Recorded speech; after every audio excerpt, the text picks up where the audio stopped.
Vampires, creatures of the night, feared and revered across cultures. But where did the myth of these bloodthirsty beings actually begin? Join us as we travel back in time to uncover the origins of vampires and how they've evolved into the iconic creatures we know today. Our story begins in the ancient world. Long before the sleek vampires of modern-day films, early civilizations had their own versions of blood-sucking creatures. The Lilitu of Mesopotamia, for example, was a demon linked to seduction, often associated with draining life energy. Meanwhile, in ancient Greece and Rome, myths of creatures like the Empusa and Lamia, both said to drain the blood of young men and children, began to take shape. As we move into Eastern Europe, the myth of the vampire truly begins to take form. Slavic folklore tells of the Uper, a revenant or the undead who rises from the grave to feast on the living. The fear of vampires surged during times of plague and death.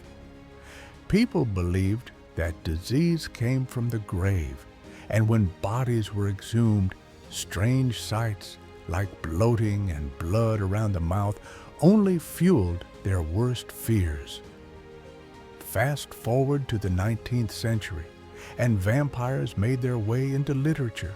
In 1819, Lord Byron introduced the concept of a vampire into Western literature, but it was John Polidori's story, The Vampire, that truly shaped the modern vampire image.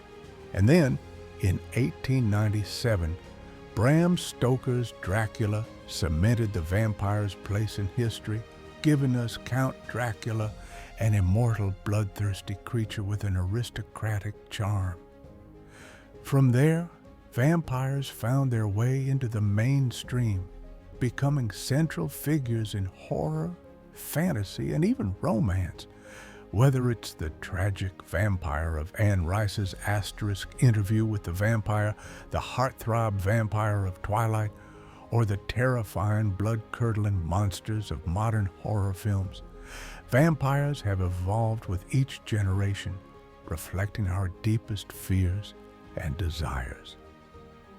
But what is it about vampires that keeps us coming back for more? Is it their immortality, their allure, or is it the very human fear of death and the unknown that they represent?